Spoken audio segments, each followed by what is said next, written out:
വൈജ stair കയറി ബാലന്റെ മുറിയിലേക്ക് ചെല്ലാണ്.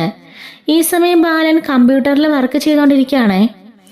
അകത്ത് കയറി ആരോ വരുന്ന കണ്ടിട്ട് ആ കയറി വാ മോളെ എന്ന് പറയാൻ കേട്ടോ. തിരിഞ്ഞ് ഒരക്ഷരം പോലും മിണ്ടാതെ നിൽക്കുന്ന കണ്ടിട്ട് തിരിഞ്ഞു നോക്കുമ്പോഴാണ് അത് വൈജയാണെന്ന് മനസ്സിലാവുന്നത്. ബാലൻ പെട്ടെന്ന് ചാടി എഴുന്നേൽക്കുന്നുണ്ട്. നീ എന്നോട് ആരാടി എന്റെ മുറിലേക്ക് കയറാൻ പറഞ്ഞത് എന്ന് ചോദിക്കുമ്പം, ഈ വീട്ടില് എനിക്കും തുല്യ അവകാശമുണ്ട്. ഞാൻ നിങ്ങളുടെ ഭാര്യയാ, ഇപ്പോൾ ഡിവോഴ്സ് ചെയ്തിട്ടില്ല. അതുകൊണ്ട് തന്നെ ഈ വീട്ടില് എവിടെ വേണമെങ്കിലും എനിക്ക് സ്വാതന്ത്ര്യമായിട്ട് കയറി ചെല്ലാം. അതിന് നിങ്ങളുടെ അനുവാദമൊന്നും എനിക്ക് ആവശ്യമില്ല എന്ന് പറയുന്നുണ്ട്. അതേടി, നീ എവിടെ വേണമെങ്കിലും വലിഞ്ഞു കയറി ചെല്ലും, അതൊക്കെ എനിക്കറിയാം. പക്ഷെ അതൊക്കെ ഈ റൂമിന് പുറത്ത് മര്യാദക്ക് ഇറങ്ങടി എന്ന് പറയുന്നുണ്ട്. ബാലേന്ദ്രനോട് ഞാനൊരു കാര്യം സംസാരിക്കാൻ വന്നതാ, അല്ലാതെ താനുമായിട്ട് വീണ്ടും യോജിച്ചു പോവാൻ വന്നതല്ല എന്ന് പറയുന്നുണ്ട്. പറടി പറ, എന്താ നിനക്ക് പറയാനുള്ളതെന്ന് വെച്ചാ പറഞ്ഞിട്ട് എത്രയും പെട്ടെന്ന് ഈ മുറി നിറയിക്കോണം എന്ന് പറയാണ്. രോഹിയുടെ മുറി അടുത്ത് തന്നെയാണല്ലോ. ഈ ബഹളമൊക്കെ ആയിട്ടോട് രോഹി ഇപ്പോൾ പതിയെ പുറത്തേക്ക് ഇറങ്ങാണ്. എന്നിട്ട് പോയിട്ട് അലീനയും ബബിതയും കൃഷ്ണയും വിളിച്ചുകൊണ്ട് വരുന്നുണ്ട്. 4 പേരും കൂടി രോഹിയുടെ മുറിയിൽ നിൽക്കാണ്. എന്തെങ്കിലും വലിയ ഇഷ്യൂ ഉണ്ടായാൽ പിടിച്ചു മാറ്റാൻ പോണമല്ലോ. അതുകൊണ്ട് 4 പേരും അവിടെ വെയിറ്റ് ചെയ്ത് നിൽക്കുകയാണേ. ഈ സമയത്ത് വൈജ പറയുന്നുണ്ട്, എന്നോട് ചതി ചെയ്തത് നിങ്ങളല്ലേ, എന്നിട്ട് നിങ്ങൾ തന്നെ ഇങ്ങനെ പിണങ്ങിടക്കുന്നതിൽ എന്ത് കാര്യമുള്ളതെന്ന് എനിക്ക് മനസ്സിലാവുന്നില്ല. എൻ്റെ തലയൊക്കെ പെരുക്കാം. നിങ്ങളാണ് വിവാഹത്തിന് മുമ്പ് എന്നെ ചതിച്ച് അതിലൊരു കുട്ടി ഉണ്ടായത്. എന്നിട്ട് അതിപ്പോൾ നിങ്ങൾ എൻ്റെ തലയിൽ അടിച്ചേൽപ്പിക്കാൻ നോക്കുകയല്ലേ എന്ന് പറയുമ്പം, നീ ഒരക്ഷരം മിണ്ടിപ്പോകരുത്, എല്ലാം എനിക്കറിയാം. പിന്നെ ഒന്നും അറിയാത്തവനെ പോലെ ഞാൻ പൊട്ടനെ പോലെ അഭിനയിക്കുക. അതുകൊണ്ട് എൻ്റെ വായിക്കകത്ത് കോളിട്ട് കുത്താൻ നീ നിൽക്കരുത് എന്ന് പറയുന്നുണ്ട്. ലോകത്ത് ഏതെങ്കിലും ഒരു ഭാര്യ ക്ഷമിക്കോ? കല്യാണത്തിന് മുമ്പ് ഭർത്താവിന് ഒരു കുട്ടിയുണ്ടെന്ന് അറിഞ്ഞാൽ ആ കുട്ടി 23 വർഷങ്ങൾക്ക് ശേഷം വളർന്നു വലിയ പെണ്ണായിട്ട് വീട്ടിലേക്ക് കയറി വരുമ്പോൾ ഏത് ഭാര്യയാണ് അത് അക്സെപ്റ്റ് ചെയ്യുക? അതല്ലേ ഞാനും ചെയ്തോളൂ. അത് ഇത്രയൊക്കെ ഒരു തെറ്റാണോ? അതിനുവേണ്ടി നിങ്ങൾ എന്നെ ഡിവോഴ്സ് ചെയ്യാനും എന്നെ മുറി നിറയ്ക്കാനും കാരണം എന്താണെന്ന് എനിക്കറിയണം എന്ന് പറയുമ്പം ബാലൻ പറയാണ്, നീ അതൊന്നും അറിയാതിരിക്കുന്നത് നല്ലത്. അറിഞ്ഞാ നീ പെട്ടുപോകും. ഇതൊന്നും ആയിരിക്കില്ല അപ്പോഴത്തെ റിയാക്ഷൻ. അതുകൊണ്ട് മര്യാദയ്ക്ക് ഇറങ്ങിപ്പോടി എന്ന് പറയുന്നുണ്ട്. ഇല്ല, എനിക്കൊരു ഉത്തരം കിട്ടാതെ ഞാൻ ഇവിടുന്ന് പോവില്ല എന്ന് പറയുന്നുണ്ട്. നിനക്ക് തരാനുള്ള ഉത്തരം എൻ്റെ കയ്യിലുണ്ട്, പക്ഷെ ഞാനത് തരില്ല. അങ്ങനെ നീ ഇപ്പോൾ ആ ഉത്തരം കേൾക്കണ്ട. കേട്ടാല് അന്നോടെ എല്ലാം അവസാനിക്കും എന്ന് പറയുമ്പം വൈജ പറയാണ്, നിങ്ങളുടെ മനസ്സിലെന്തോ ഉണ്ട്, അതെന്താണെന്ന് വെച്ചാൽ എന്നോട് തുറന്ന് പറയത്തില്ലേ? എന്തിനാ ഇങ്ങനെ മറച്ചു വെക്കുന്നത്? അല്ലെങ്കിലേ ഞാൻ ഡിവോഴ്സിന് പോവാ. നീ ഡിവോഴ്സിന് പോടി, എനിക്ക് ഒരു കുഴപ്പമില്ല. നീ ഡിവോഴ്സിന് പോണം, കോടതിയിൽ വിളിക്കുമല്ലോ. ആ സമയത്ത് നിന്നെ ഞാൻ വലിച്ചു കീറും അവിടെ വച്ച്. നിന്നെ ഞാൻ നാണം കെടുത്തും എന്ന് പറയുമ്പം, അതിനെന്നെ നാണം കെടുത്താൽ ഞാൻ എന്ത് ചെയ്തു? നിങ്ങളല്ലേ കണ്ടവളുടെ കൂടെ പോയി പിഴച്ച് ഒരു കുട്ടി ഉണ്ടായത്, അല്ലാതെ ഞാനല്ലോ എന്ന് പറയുമ്പം, വൈജെ എൻ്റെ ക്ഷമയെ നീ പരീക്ഷിക്കരുത്, മര്യാദയ്ക്ക് ഇവിടെ നിന്ന് ഇറങ്ങിപ്പോ എന്ന് പറയാണ്. ഈ സമയത്ത് കൃഷ്ണയും അലീനയും പരസ്പരം കൈകോർത്ത് പിടിച്ച് നിൽക്കുകയാണ്. 2 പേരെയും വിറയ്ക്കുന്നുണ്ട്. ഈ അമ്മയുടെ ഈ ചോദ്യത്തിന് മുമ്പിൽ അച്ഛനെങ്ങാണ് സത്യം തോന്നുന്നു പറയുമോ എന്നാണ് കേട്ടോ ഇവർക്ക് പേടി. ഇവരിങ്ങനെ പേടിച്ച് വിറച്ച് നിൽക്കായിരിക്കും. ബബിതയും രോഹിയും പറയാണ്, നമുക്ക് പോയി ഇടപെട്ടാലോ എന്ന് ചോദിക്കുമ്പം അലീന പറയാണ്, ശരിയാ നമുക്ക് പോവാം എന്ന് പറയുന്നുണ്ട് കേട്ടോ. കാരണം അമ്മ ഇങ്ങനെ ചൊറിഞ്ഞെങ്ങാണം ബാലിന്റെ വായിന്നെങ്ങാണ് സത്യം വീണാലോ എന്ന് പേടിച്ച് 2 പേരും പോവാൻ തീരുമാനിക്കുകയാണ്. അപ്പോഴേക്കും വൈജിയോട് ബാലൻ പറയുന്നുണ്ട്, അലീന അവളെ തുറുപ്പ് ചെയ്താ, അതുകൊണ്ടാണ് ഞാൻ അവളെ ഇവിടെ വിടാതെ പിടിച്ചു നിർത്തിയിരിക്കുന്നത്. അവളെ ഒരിക്കലും ഞാനിവിടുന്ന് പറഞ്ഞയക്കില്ല. അവൾ ഇവിടെ തന്നെ കാണും. നിന്നെ കൊണ്ട് സൗകര്യം ഉണ്ടെങ്കിൽ നീ ഇവിടെ നിന്നാ മതി, അലീന ഇവിടെ കാണും എന്ന് പറയുമ്പോൾ എനിക്കതാ മനസ്സിലാവാത്തത്. നിങ്ങളുടെ മകളാണെന്ന് നിങ്ങൾ പറയുന്നു, ഞാൻ സമ്മതിച്ചു. പക്ഷെ ഞാനിവിടെ കാണാൻ പാടില്ല എന്ന് നിങ്ങൾ പറഞ്ഞ അർത്ഥം എന്താണെന്ന് എനിക്ക് മനസ്സിലാവുന്നില്ല. അതിനെന്താ കാരണമെന്ന് ചോദിക്കുമ്പം, കാരണം ഒന്നുമില്ല. ഞാൻ പറഞ്ഞല്ലോ, എനിക്ക് നിന്നെ ഇഷ്ടമില്ല. നീ ഡിവോഴ്സിന് പോവോ മരിക്കാൻ പോവോ എന്താ വെച്ച് ചെയ്തോ, എനിക്കൊന്നും അറിയേണ്ട ആവശ്യമില്ല. എനിക്കിവിടെ സമാധാനം വേണം. ഞാനൊരു ബിസിനസ്സുകാരനാണ്. ഞാൻ ഇതുപോലെ കഷ്ടപ്പെട്ട് അധ്വാനിച്ചാണ് ഇത്ര നിലയിലെത്തിയത്. ഒരുപാട് കഷ്ടപ്പെട്ടു, ഒരുപാട് പേരെ കാല് പിടിച്ചു, ഒരുപാട് അധ്വാനിച്ചു, ഉറക്കം പോലും കളഞ്ഞ് ഊണ് പോലും കളഞ്ഞ് ഞാൻ ഇന്നിലെത്താൻ വേണ്ടിയിട്ട് ഒരുപാട് ഹാർഡ് വർക്ക് ചെയ്തതാ. അതുകൊണ്ട് ആർക്ക് വേണ്ടിയും എൻ്റെ ആ ഹാർഡ് വർക്കൊന്നും കളയാൻ ഞാൻ തയ്യാറല്ല. മര്യാദയ്ക്ക് ഇറങ്ങിപ്പോടി എന്ന് പറയുമ്പം ഇല്ല ബാലേന്ദ്ര, ഞാൻ ഇറങ്ങിപ്പോയില്ല, സത്യം അറിയാതെ ഞാൻ ഇവിടെ നിന്ന് ഇറങ്ങില്ല എന്ന് പറയുമ്പോഴേക്കും അങ്ങോട്ടേക്ക് രോഹിയും ബബിയും അലീനയും കൃഷ്ണയും കൂടി വരികയാണ്. അലീന പുറത്തു നിന്നുകൊണ്ട് ബാക്കി 3 പേരും അകത്തേക്ക് കയറുന്നുണ്ട്. അച്ഛ അമ്മേ, എന്താ പ്രശ്നം? കുറച്ച് ദിവസം ഇവിടെ സമാധാനം ഉണ്ടായിരുന്നല്ലോ, വീണ്ടും തുടങ്ങിയോ എന്ന് ചോദിക്കുമ്പോൾ ബാലൻ പറയുന്നുണ്ട്, മക്കളെ ഞാൻ ഇവിടുന്ന് ലാപ്ടോപ്പിൽ വർക്ക് ചെയ്യായിരുന്നു. ഇവളെ ഇങ്ങോട്ടേക്ക് കയറി വന്നിട്ട് ഓരോ ചൊറിഞ്ഞ വർത്താനം കൊണ്ട് വരുന്നത്, അല്ലാതെ ഞാനല്ല. എന്താ അമ്മേ, അമ്മയ്ക്ക് എന്താ കുഴപ്പം? അമ്മയ്ക്ക് അമ്മയുടെ മുറിയിലിരുന്നാൽ പോരെ, എന്തിനാ വെറുതെ അച്ഛനെ ചൊറിയാൻ വരുന്നത്? ഓഹോ, അപ്പം ഞാൻ ആലയുടെ പ്രശ്നക്കാരൻ, അല്ലാതെ നിന്റെ അച്ഛനല്ലല്ലേ? നിന്റെ അച്ഛൻ കാണിച്ചു കൂട്ടുന്ന പേക്കൂത്തുകളൊന്നും നിങ്ങൾ കാണുന്നില്ലല്ലോ. അപ്പോഴും തെറ്റ് അമ്മയ്ക്ക് മാത്രം അല്ലേടാ എന്ന് ചോദിക്കാണ്. എൻ്റെ പൊന്നമ്മേ, ദയവ് ചെയ്ത് അമ്മ പ്രശ്നം ഉണ്ടാക്കാതിരിക്കെ. എന്തിനാ വെറുതെ ഇങ്ങനെ പ്രശ്നങ്ങൾ ഉണ്ടാക്കുന്നത് എന്ന് ചോദിക്കാണ്. ഞാനാണോ പ്രശ്നം ഉണ്ടാക്കുന്നത്? നിങ്ങളുടെ അച്ഛനല്ലേ എവിടുന്ന് വൃത്തിയും കൊണ്ട് വന്നത്? നിങ്ങളാണെങ്കിൽ അത് ക്ഷമിക്കായിരുന്നോ? വിവാഹത്തിന് മുമ്പ് നിങ്ങളുടെ അച്ഛന് വേറെ റിലേഷൻ, നിങ്ങളുടെ ഭർത്താവിനോ നിങ്ങളുടെ ഭാര്യയ്ക്കോ വേറെ റിലേഷൻ ഉണ്ടെന്ന് അറിഞ്ഞാൽ നിങ്ങളെ സഹിച്ചു കൊടുക്കുമോ? നിങ്ങൾക്കിപ്പോൾ അത് മനസ്സിലാവില്ല. എന്നെപ്പോലെ നിങ്ങളും ഒരു ഭാര്യയോ ഒരു ഭർത്താവോ ഒക്കെ ആവണം, വിവാഹം കഴിയണം. അപ്പോൾ മാത്രമേ നിങ്ങൾക്ക് അതിൻ്റെ വേദന മനസ്സിലാവുള്ളൂ എന്ന് പറയാണ്. ബാലൻ പറയുന്നുണ്ട്, വേദന, അതിനെക്കുറിച്ചൊന്നും പറയാനുള്ള എന്ത് യോഗ്യതയാണ് നിനക്കുള്ളത്? നീ ആരാടി? കണ്ണകിയോ അതോ പവിത്രതയുള്ള ഒരു പെണ്ണ് വന്നിരിക്കുന്നു? നാണം ഉണ്ടോടി നിനക്ക് പറയാൻ? നിന്റെ നാക്കിന് കുറച്ചെങ്കിലും ഉളുപ്പുണ്ടോടി എന്ന് പറയുമ്പോഴേക്കും അരിനകത്തേക്ക് കയറിയിട്ട് അച്ഛ എന്ന് വിളിക്കുന്നുണ്ട്. എന്തിനാണ് നീ അയാളെ തടയുന്നത്? ഇത് ഞാനും അയാളും തമ്മിലുള്ള സംസാരമാണ്, അതിൽ നീ ഇടപെടണ്ട. ബാലൻ പറഞ്ഞിട്ട്, ഇവളെൻ്റെ മകളാ, ബാക്കി 3 പേരും ഇടപെടുന്ന പോലെ തന്നെ ഇവളും അതിൽ ഇടപെടും, അവൾക്കതിനുള്ള അവകാശമുണ്ട്. നീ അതൊന്നും പറഞ്ഞ കാര്യമില്ല, നീ നിന്റെ കാര്യം നോക്കി പോടി എന്ന് പറയുമ്പോഴേക്കും വൈജി അവിടെ നിന്ന് ദേഷ്യപ്പെട്ട് പുറത്തേക്ക് ഇറങ്ങിയിട്ട്, എത്രയും പെട്ടെന്ന് ആ ഡിവോഴ്സിന് ഞാൻ മൂവ് ചെയ്യാൻ പോവാ, ഇനി നിങ്ങളെ സഹിച്ചുകൊണ്ട് എനിക്ക് നിൽക്കാൻ വയ്യ എന്ന് പറയുമ്പം എത്രയും പെട്ടെന്ന് ആയിക്കോട്ടെ, അത്രയും നല്ലത്. എൻ്റെ മനസ്സിൽ അടക്കി പിടിച്ച രഹസ്യങ്ങളെല്ലാം എനിക്ക് തുറന്നു പറയാലോ. നിന്നെ ഞാൻ അവിടെ വെച്ച് നാറ്റിക്ക് വടി എന്ന് പറയുന്നുണ്ട്. സംശയത്തോടെ നിൽക്കുകയാണ് വൈജ. ബാക്കി കുട്ടികളപ്പോൾ ചോദിക്കുന്നുണ്ട്, അപ്പോൾ ഞങ്ങൾ എന്ത് ചെയ്യും അമ്മേ? രോഹി ചോദിക്കുകയാണ്, അമ്മയ്ക്ക് 2 പെൺകുട്ടികളാ, അമ്മ ഇത് മറന്നുപോയോ? അവരുടെ കാര്യങ്ങൾ നോക്കാൻ അമ്മയല്ലേ ഉള്ളൂ, പിന്നെ ഞങ്ങൾ എല്ലാവരും അല്ലേ അമ്മയുടെ അച്ഛൻ്റെയും സ്വത്തെന്ന് എപ്പോഴും പറയാറില്ലേ? എന്നിട്ടിപ്പോൾ ഞങ്ങളെ ഉപേക്ഷിച്ച് 2 പേരും കൂടി ഡിവോഴ്സായി പോകാൻ പോവാണോ? വീണ്ടും ഈ കുടുംബം തകർക്കാൻ പോവാണോ? എടാ, ഈ കുടുംബം തകർത്തത് ഞാനല്ല, നിന്റെ അച്ഛനാ. അയാളോട് ചോദിച്ചു നോക്ക്. ഇവളെ ഇവിടുന്ന് പറഞ്ഞയച്ചാൽ തീരാവുന്ന പ്രശ്നമല്ലേ ഉള്ളൂ. പക്ഷെ ഇവളെ ഇവിടുന്ന് പറഞ്ഞയക്കില്ലെന്ന് ഇയാൾക്ക് വാശിയാ. അതോടുകൂടി ഞങ്ങളുടെ ജീവിതം അവസാനിക്കാൻ പോവാ. നിങ്ങൾക്ക് ഇഷ്ടമുള്ളിടത്ത് നിങ്ങൾക്ക് നിൽക്കാം, പക്ഷെ എൻ്റെ തീരുമാനത്തിൽ മാറ്റമൊന്നുമില്ല എന്നും പറഞ്ഞുകൊണ്ട് വൈജി അവിടുന്ന് ഇറങ്ങിപ്പോവാണ് കേട്ടോ. റൂമിൽ നിന്ന് ഇറങ്ങിപ്പോവാണ്.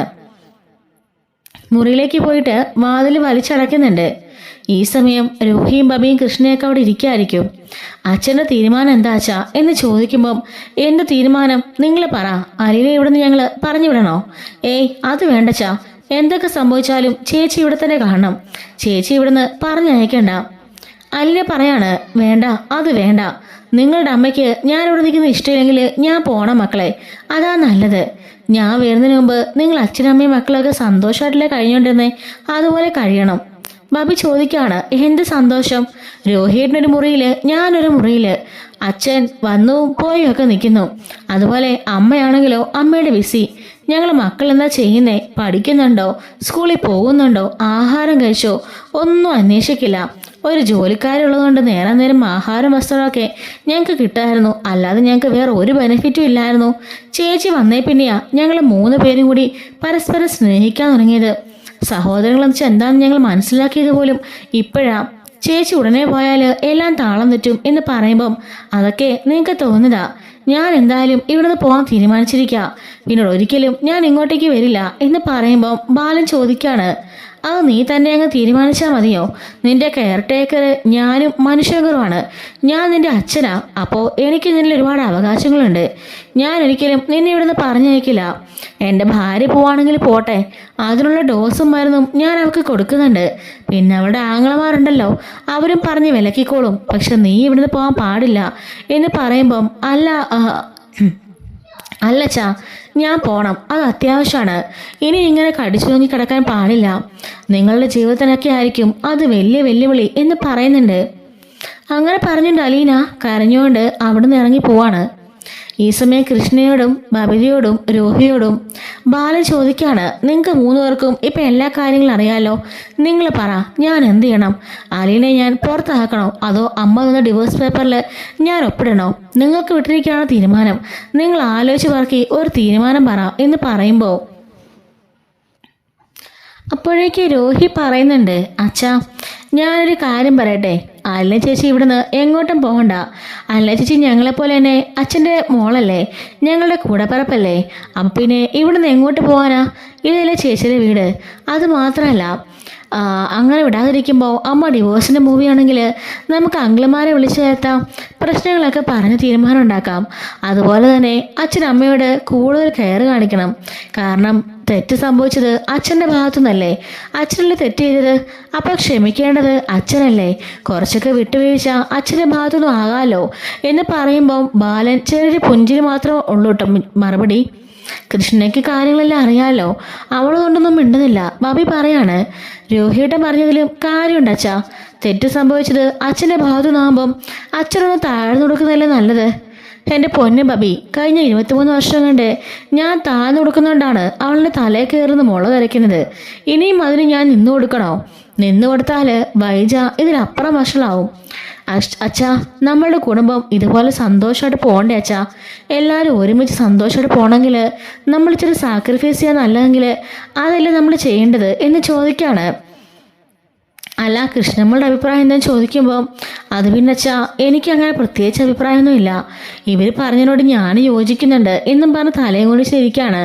അവക്കറിയാലോ സത്യങ്ങളെല്ലാം. ബാലൻ പറയാണ്, ശരി, എൻ്റെ 3 മക്കളുടെയും ആഗ്രഹങ്ങളൊക്കെ അങ്ങനെയാണെങ്കിലേ ഞാനും ചെറിയൊരു വിട്ടുവീഴ്ചയ്ക്കൊക്കെ തയ്യാറാവാം. പക്ഷെ നിങ്ങളുടെ അമ്മ അതിലൊതുങ്ങുമെന്ന് നമുക്ക് നോക്കാം. നിങ്ങളുടെ അമ്മയല്ലേ സാധനം, അതിലൊന്നും ഒതുങ്ങുമെന്നൊന്നും എനിക്ക് തോന്നുന്നില്ല എന്ന് ബാലേന്ദ്രൻ പറയുന്നുണ്ട് കേട്ടോ. അങ്ങനെ ഇവർ 3 പേരും അവിടുന്ന് പോകണുണ്ടേ. ഇതേ സമയത്ത് അങ്ങോട്ടേക്ക് അലീന കയറുവരാണ്. വന്ന് കഥക് പതിയെ ചാരുന്നുണ്ട്. ആഹാ, എന്താ മോളെ, നീ കരഞ്ഞോ? കണ്ണൊക്കെ ചുമന്നിരിക്കുന്നു.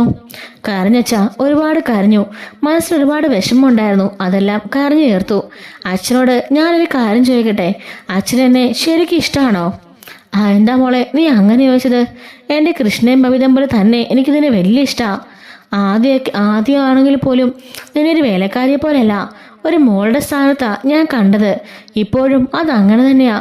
എന്താ മോൾ അങ്ങനെ ചോദിച്ചേ? അല്ല, അച്ഛൻ എപ്പോഴും പറയല്ലോ, ഒരു ആയുധം എൻ്റെ കയ്യിലുണ്ട്, ജീവിച്ചിരിക്കുന്ന ആയുധം, അത് അലീനയാണെന്ന് പറയല്ലോ. ഇന്ന് മേഡത്തിനോടും അത് പറയുന്നത് കേട്ടു. അപ്പോൾ എന്നെ ഒരു ആയുധമാക്കിയാണ് നിർത്തിയിരിക്കുന്നത്. എന്നോട് സ്നേഹമില്ലെന്ന് അറിയാൻ വേണ്ടിയാണ് ചോദിച്ചത്. എന്താ മോളെ ഇത്? ഞാൻ അങ്ങനെയൊക്കെ പറഞ്ഞുള്ള ശരി തന്നെയാ. എൻ്റെ കച്ചിട്ടുമ്പ് നീ തന്നെയാ. പക്ഷെങ്കിൽ നിന്നോടുള്ള സ്നേഹം അതൊരിക്കലും കളവല്ല, അത് യാഥാർത്ഥ്യമാ. ഞാൻ നിന്നെ ഒരുപാട് സ്നേഹിക്കുന്നുണ്ട്. എൻ്റെ മക്കളെപ്പോലെ തന്നെയാ നീയും എൻ്റെ മൂത്ത മോള് തന്നെയാ എന്ന് പറയുന്നുണ്ട് കേട്ടോ. മോള് അങ്ങനെയൊന്നും അച്ഛനെ തെറ്റിദ്ധരിക്കല്ലേ. അച്ഛനെപ്പോഴും എൻ്റെ മോളുടെ ഭാഗത്ത് തന്നെയാ. എൻ്റെ 3 മക്കളും കൂടി ഒരു തീരുമാനം പറഞ്ഞു. ഞാൻ വൈജയുടെ അടുത്ത് ഒന്ന് താഴ്ന്നു നിൽക്കണമെന്ന്. ഞാനല്ലേ തെറ്റുകാരൻ, അതുകൊണ്ടെന്ന്. മോള് പറ, ഞാൻ അങ്ങനെ ചെയ്യണോ? എനിക്കതിന് സാധിക്കുമോ? അവളുടെ മുമ്പിൽ ഇനിയും കോണിക്കോടിഞ്ഞ് നിൽക്കാൻ എന്നെക്കൊണ്ട് പറ്റുമെന്ന് നിനക്ക് തോന്നുന്നുണ്ടോ എന്ന് ചോദിക്കുകയാണ്. അച്ഛാ, ഒരു കുടുംബം മുന്നോട്ട് പോകാനായിട്ട് ഒരാളെങ്കിലും ഒന്ന് താഴെയാണെങ്കിൽ അതല്ലേ അച്ഛാ നല്ലത്. ഒരാൾ താന്നാൽ ആ കുടുംബം രക്ഷപ്പെടുമെങ്കിൽ അതല്ലേ അച്ഛാ ഏറ്റവും വലുത് എന്ന് ചോദിക്കുകയാണ്. അപ്പോൾ നീയും അങ്ങനെ തന്നെയാണോ പറഞ്ഞത്? ആ മറുതയുടെ മുമ്പിൽ ഞാൻ താന്നു കൊടുക്കണോ? അച്ഛാ, താന്നു കൊടുക്കണമെന്നല്ല, ഒന്ന് അഡ്ജസ്റ്റ് ചെയ്ത് പോകാമല്ലോ. എന്നെ ഉപദ്രവിച്ച എത്രയോ പേരുണ്ട്. അവരൊക്കെ എല്ലാവർക്കും ഞാനിപ്പോൾ സ്നേഹം വാരിക്കോരി കൊടുക്കുന്നില്ലേ? ആരെയും ഞാനങ്ങനെ സ്നേഹിക്കാതിരിക്കുന്നില്ലല്ലോ. എല്ലാവരോടും കരുണ കാണിക്കുന്നില്ലേ? എല്ലാവരോടും ക്ഷമിച്ചില്ലേ? അതുപോലെ എന്ന് പറയുമ്പം അതുപോലെയാണോ മോളെ ഇത്? 23 വർഷമായിട്ട് താലി കെട്ടിയ ഭർത്താവിനെ, സ്വന്തം കൊച്ചുങ്ങളുടെ അച്ഛനെ അവൾ പറ്റിച്ചില്ലേ? അവൾ കളവ് പറഞ്ഞ് അവളും അവളുടെ വീട്ടുകാരും കൂടി എന്നെ ഒരു പൊട്ടനാക്കിയില്ലേ? അതൊക്കെ ഞാൻ മറക്കണമെന്നാണോ മോള് പറയുന്നേ എന്ന് ചോദിക്കുകയാണ് കേട്ടോ. അച്ഛാ അങ്ങനെയല്ല ഞാൻ പറഞ്ഞത്. പിന്നെ എങ്ങനെയാ മോളെ, എനിക്കൊരിക്കലും അവളോട് ക്ഷമിക്കാനാവില്ല. അത്രയ്ക്കും എൻ്റെ മനസ്സിന് മുറിവേറ്റു. അതുകൊണ്ടാ ഈ ഹൃദയം പോലും ആ വാർത്ത അറിഞ്ഞ് പൊട്ടിപ്പോയത് എന്ന് പറയാൻ കേട്ടോ. അച്ഛാ സോറി അച്ഛാ, ഞാൻ അങ്ങനൊന്നും ഉദ്ദേശിച്ച് പറഞ്ഞല്ല. പക്ഷെ അച്ഛനോട് ഞാനൊരു കാര്യം പറയാം. അമ്പിനും വില്ലിനും അടുക്കാതെ മേടം നിൽക്കുകയാണെങ്കിൽ ഉറപ്പായിട്ടും ഞാൻ ഇവിടുന്ന് പോകും. മോൾ എങ്ങോട്ട് പോകുന്നതായി പറയുന്നേ? മോളുടെ വീട് ഇതാണ് ഇനി മുതൽ മോളുടെ വീട്. മോൾ വേറെ എങ്ങോട്ട് പോകും? അച്ഛാ ഞാനൊരു ജോലിക്കാരിയല്ലേ, ഒരു വേലക്കാരി. ഏത് വീട്ടിലേക്ക് പോയാലും എനിക്കൊരു ജോലി കിട്ടും. പൈസ ഉണ്ടെങ്കിൽ നമുക്ക് എങ്ങനെ ജീവിക്കാമല്ലോ അച്ഛാ എന്ന് പറയുമ്പം ഒരിക്കലും ഇല്ല. എൻ്റെ മോളെ എങ്ങനെ ഇനി ഒരാളുടെ വിഴിപ്പലക്കാനും ഒരാളെ ശുശ്രൂഷിക്കാനും ഞാൻ സമ്മതിക്കില്ല. എൻ്റെ മോള് എൻ്റെ സ്വന്തം മോള് തന്നെയാ. ഇവിടെ തന്നെ കാണാം മോള് എന്ന് പറയുന്നുണ്ട്. ഇല്ലച്ചാ അതൊന്നും സാധ്യമാവില്ല. നമ്മളെല്ലാം വിചാരിക്കുന്ന പോലെയല്ലല്ലോ മോളിലേക്ക് നമ്മൾ തീരുമാനിക്കുന്നത്. അയാൾ തീരുമാനിക്കുന്ന പോലെ ആയിരിക്കും എല്ലാം നടക്കുന്നത്. അല്ലെങ്കിൽ ഇത്രയും കാലം അനാഥയെ പോലെ ഞാൻ വളരില്ലായിരുന്നു. 23 വർഷങ്ങൾക്ക് ശേഷം എൻ്റെ അമ്മയെ ഞാൻ കാണാൻ വരില്ലായിരുന്നു. അത് അച്ഛനറിയില്ലായിരുന്നു. അങ്ങനെ ഒന്നും നടക്കില്ലായിരുന്നു അച്ഛാ. ഇപ്പോൾ എൻ്റെ മനസ്സിന് ആകെപ്പാടെ വല്ലാത്തൊരു വീർപ്പ് മുട്ടല. ഞാൻ കാരണമാണല്ലോ നിങ്ങളുടെ കുടുംബം തകരുന്നതെന്ന് ഓർത്തിട്ട്. നീ അങ്ങനൊന്നും കരുതണ്ട, ഒരു കാര്യമില്ല. നീ കാരണമല്ല. എൻ്റെ ഭാര്യ ഉണ്ടല്ലോ, ആ മറുത, ആ രാക്ഷസി, അവളുടെ സ്വഭാവം കാരണമാണ് ഈ കുടുംബം തകരുന്നത്. അതിൽ നീ ഒരിക്കലും ഒരു പങ്കാളിയല്ല, നീ ഒരിക്കലും തെറ്റുകാരിയല്ല എന്നും പറഞ്ഞ് ആശ്വസിപ്പിക്കുകയാണ് കേട്ടോ. എങ്കിലും അവളുടെ മനസ്സിൽ എങ്ങനെയെങ്കിലും അവിടുന്ന് പോകണമെന്നുള്ളൊരു ചിന്ത ഉടലെടുക്കുകയാണ്. എങ്ങോട്ടേക്ക് പോകുമെന്ന് അവൾ ആലോചിക്കുകയും അതിനെക്കുറിച്ചൊക്കെ അന്വേഷിക്കുകയും ചെയ്യുന്നുണ്ട് കേട്ടോ. ഇതുപോലെയുള്ള വീഡിയോസിനായിട്ട് നമ്മുടെ ചാനൽ ഉടൻ തന്നെ സബ്സ്ക്രൈബ് ചെയ്തും ഹൈപ്പ് ചെയ്തും ലൈക്ക് ചെയ്തും സപ്പോർട്ട് ചെയ്യണേ. Thanks for watching.